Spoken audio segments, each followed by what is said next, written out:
Bharatiya Janata party દ્વારા ભરૂચ શહેરના આત્મીય hall ખાતે 153 ભરૂચ વિધાનસભા ક્ષેત્રનું ભવ્ય પ્રબુદ્ધ સંમેલન યોજાયું હતું. ભરૂચના ધારાસભ્ય રમેશ મિસ્ત્રીના માર્ગદર્શન હેઠળ આયોજિત આ સંમેલનમાં નેક્સ્ટ જનરેશન જીએસટી રિફોર્મ વિષય ઉપર વિસ્તૃત ચર્ચા કરવામાં આવી હતી.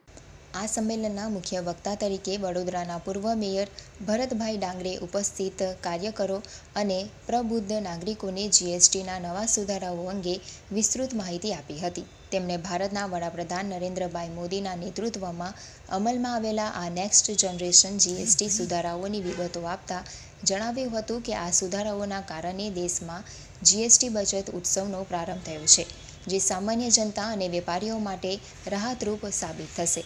આ મહત્વપૂર્ણ સંમેલનમાં સાંસદ મનસુખભાઈ વસાવા, જિલ્લા ભાજપ પ્રમુખ પ્રકાશ મોદી, ઉપાધ્યક્ષ દિવ્યેશ પટેલ, ધારાસભ્ય ડી.કે. સ્વામી, પૂર્વ જિલ્લા ભાજપ પ્રમુખ મારુતિસિંહ અટોદરિયા, પાલિકા પ્રમુખ વિભૂતિબેન યાદવ, જિલ્લા પંચાયત કારોબારી ચેરમેન ધર્મેશ મિસ્ત્રી સહિત મોટી સંખ્યામાં ભારતીય જનતા પાર્ટીના પદાધિકારીઓ અને કાર્યકરો ઉત્સાહભેર ઉપસ્થિત રહ્યા હતા. આ સંમેલનમાં પ્રબુદ્ધ જનોએ જીએસટીના નવા સુધારાઓ વિશે જાણીને તેને આવકાર્યો હતો.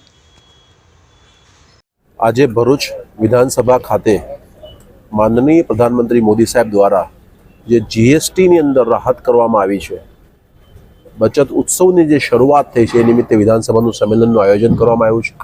એ સંમેલનમાં સાંસદ શ્રી મનસુખભાઈ, આ વિસ્તારના ધારાસભ્ય રમેશભાઈ, સૌ જિલ્લાના આગેવાનો ખૂબ મોટી સંખ્યામાં અહીંયા ઉપસ્થિત છે.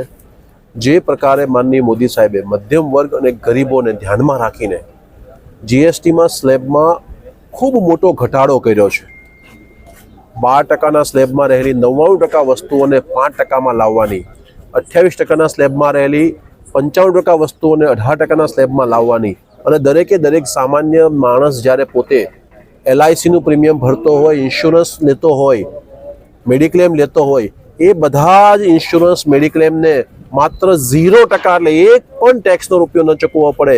જીવન જરૂરિયાતી વસ્તુઓ જે છે ગરીબોને માટે ધ્યાનમાં રાખીને બધી વસ્તુઓ વિના ટેક્સે કરી, જે કોંગ્રેસના સમયે 28% ટેક્સના સ્લેબમાં હતી, એ આજે 0% પર લાવ્યા. સામાન્ય વસ્તુઓ 5%ના સ્લેબ પર મૂકી છે.